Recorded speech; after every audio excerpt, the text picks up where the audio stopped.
Missed out on an opportunity to be a part of the testimonial film. So here it is, live.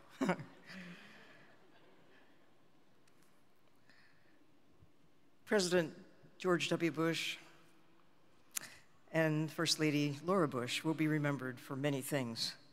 But, you know, we're here tonight to celebrate something very special that those two individuals will be long remembered for accomplishing.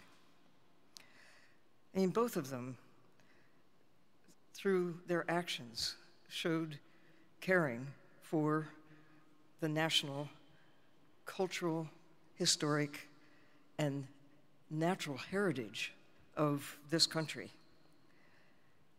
And through their actions, individually and together, proved to be champions for the ocean.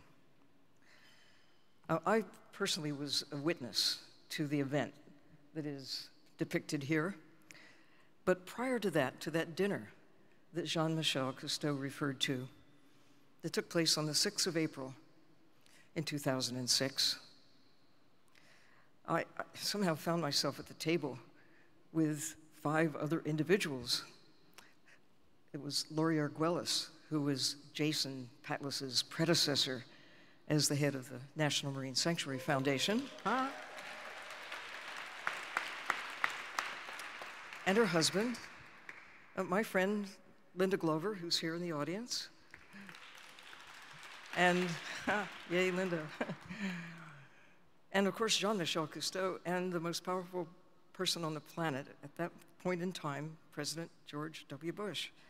And 6 of us around the table, like this, for an hour and a half after a nice dinner and the showing of the film, Voyage to Kure, about the northwestern Hawaiian Islands. And I was there for that aha moment. I can just see it in my mind. When, I don't know, a conversation went around to something like this, knowing that President Bush loves to fish. If there are to be fishermen, there have to be fish, like, duh. But in order to have fish, what does it take?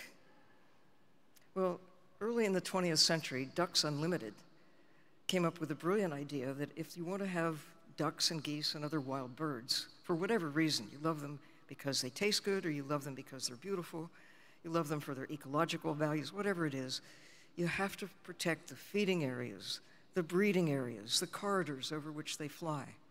You can't take them anytime in any numbers, just any old place. You have to think like a bird and then do what it takes to make their lives possible. There have to be safe havens for birds, as well as overarching policies about what makes them possible. So the idea that 90% of many of the fish by that time had already been taken from the sea because we didn't understand what it takes to keep fish really alive and well, hadn't applied the same kinds of policies.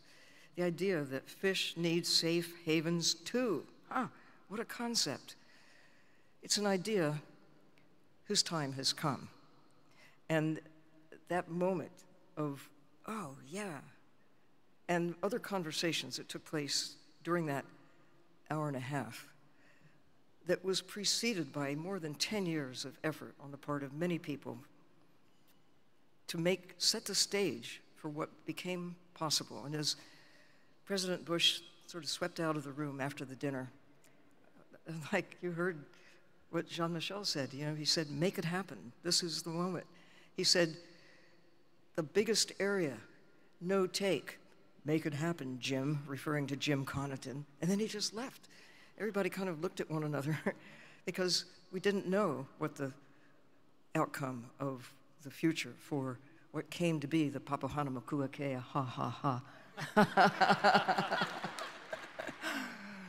National Marine Monument that is, you know, it is a collaborative conservation standard. Department of Interior, Department of Commerce, the state of Florida, a state of California, state of Hawaii, one of those states. But it's that moment in time when things came together And it has sparked a change of attitude. Things had been moving along since the formation of the National Marine Sanctuary legislation in the mid-1970s. 100 years before, the first expedition to survey the world's oceans, the Challenger expedition, 1872, it was almost perfect symmetry. Protection for the ocean, a century later, got underway. And the United States and Australia were leaders in this idea whose time had come. And now, imagine where we will be in the next century. Where will we be in 2072? It will depend on actions that are underway right now. Either we'll continue this trend. We're perilously close to having 1% of the ocean globally now where even the fish are safe in the ocean. Full protection, safe havens. It means 99% is still kind of open for various kinds of uses. But increasingly we understand that full protection, such as was accorded to the Papahanaumokuakea marine monument, really do work. They've been shown to work in places around the world where full protection is accorded. Managed zones work too, but we need that combination of places where even the fish and the shrimp and the lobsters and the clams and the oysters and all the other things that make up the ocean have safe havens. It's not just for them. Now we know that our lives depend on a healthy ocean.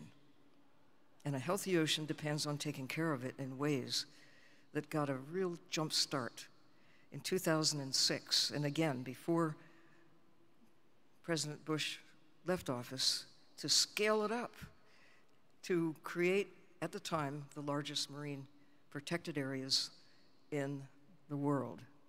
Well, it has inspired action globally.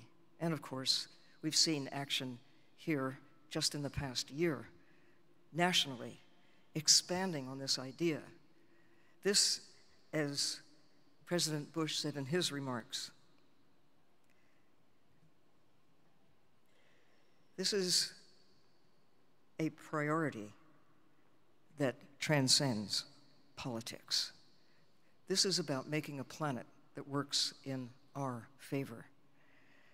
And Laura Bush, behind the scenes and out in front, leading the charge with her particular passion for education, for inspiring people to learn.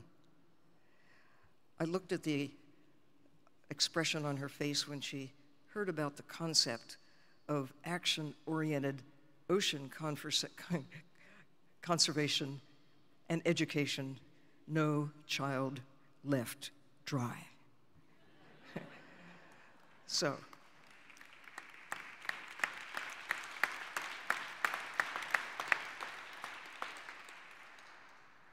thinking of where we are at this point in time, early in the 20th century, and remembering that next year the National Park System will be celebrating their centennial, imagine the centennial of the National Marine Sanctuary Program out there somewhere in the future. What the celebration will be, what the ocean will be, what humankind will be, will largely be determined by the actions that we take right now. We're off and running to a good start. And I finally want to salute not just President Bush and First Lady Bush, but all of you